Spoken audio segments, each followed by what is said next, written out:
गति 120 शब्द प्रति मिनट। डिक्टेशन शुरू होने में समय शेष है 5 सेकेंड। Ready and start. महोदय, जो यह बजट प्रस्तुत हुआ है वह देश का एक ऐसा नया चित्र उपस्थित करता है जो चित्र उम्मीद का है, आशा का है, सफलता का है। इसमें नए कर ज़्यादा नहीं लगाए गए हैं और जो थोड़े से कर लगाए भी गए हैं वे इस ढंग से लगाए गए हैं कि सभी लोगों पर उसका बोझ पड़ता है। इससे भी उनको निराशा हुई है। दूसरी बात जिससे उनको निराशा हुई है यह है कि 1-2 वर्ष देश को लेन देन के मामले में कठिनाई का सामना करना पड़ा था। योजना को कठिनाई में पड़ना पड़ा था, वह कठिनाई दूर हो गई है और मैं सदन की तरफ से उन देशों को धन्यवाद देना चाहता हूँ, उन देशों के प्रति आभार प्रदर्शित करना चाहता हूँ जिन्होंने हमारी इस कठिनाई को दूर करने में आगे बढ़कर हाथ बटाया है। मेरे मित्रों को इससे निराशा हुई है कि विदेशी सहायता बहुत ज़्यादा और तेज़ी से पहुंच रही है और हमारी जो कठिनाई दूर हो गई है इससे उनको परेशानी हुई।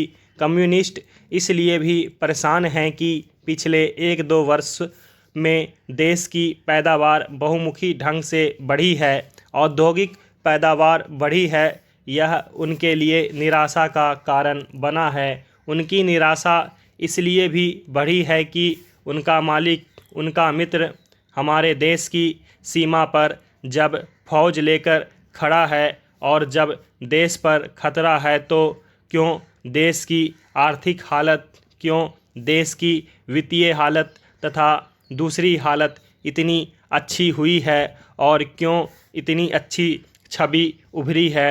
लेकिन उनकी निराशा हमारी सबसे बड़ी आशा है, उनकी असफलता हमारी सबसे बड़ी सफलता है। और मैं समझता हूँ कि उनके भाषण हमारे वित्त मंत्री महोदय के लिए सबसे बड़े बधाई के भाषण हैं।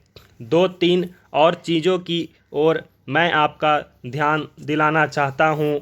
उनकी ओर दूसरे माननीय सदस्यों ने भी आपका ध्यान दिलाया है। हमारी सरकार का ध्यान भी उस ओर गया है, लेकिन मैं समझता हूँ कि उन पर और अधिक ध्यान देने की आवश्यकता है।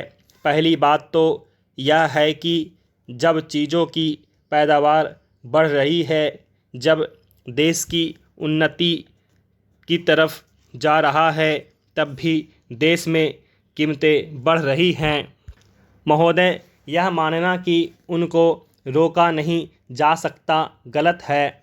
इस महंगाई को रोकने के लिए कुछ विशेष कदम उठाने होंगे, कुछ विशेष काम करने होंगे। एक विशेष चीज़ जो इस बजट में आई है और जो घबराहट पैदा करने वाली है यह है कि देश की पैदावार तो बढ़ रही है, देश का विकास तो हो रहा है, लेकिन इसके साथ ही साथ देश में बेकारी बढ़ रही है और ख़ास तौर पर पढ़े लिखे लोगों की बेकारी बढ़ रही है।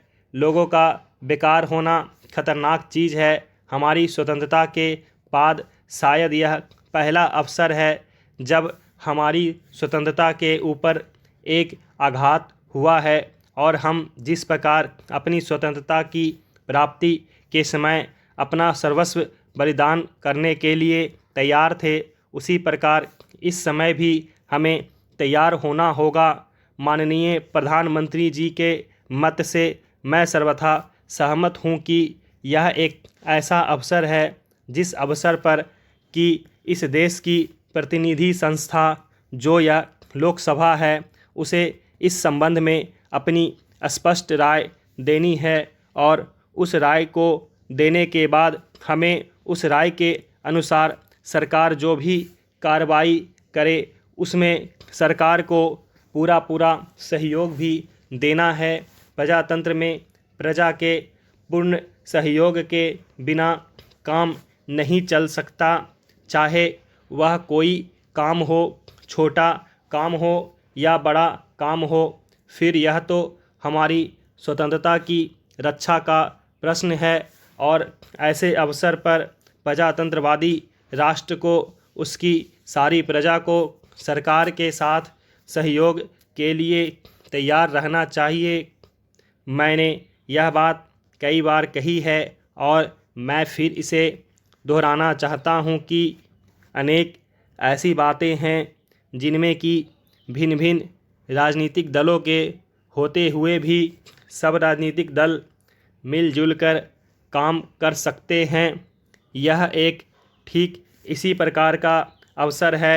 मैं अपने प्रधानमंत्री जी की वैदेशिक नीति का बड़ा भारी समर्थक रहा हूँ और कल इस सदन में इस संबंध में जो बहस हुई उससे भी यह पूरा परिणाम निकाला जा सकता है कि जहाँ तक हमारी वैदेशिक नीति के सिद्धांतों का संबंध है, वहाँ तक इस सदन का कोई दल, इस सदन का कोई भी सदस्य उन सिद्धांतों के विरुद्ध नहीं है।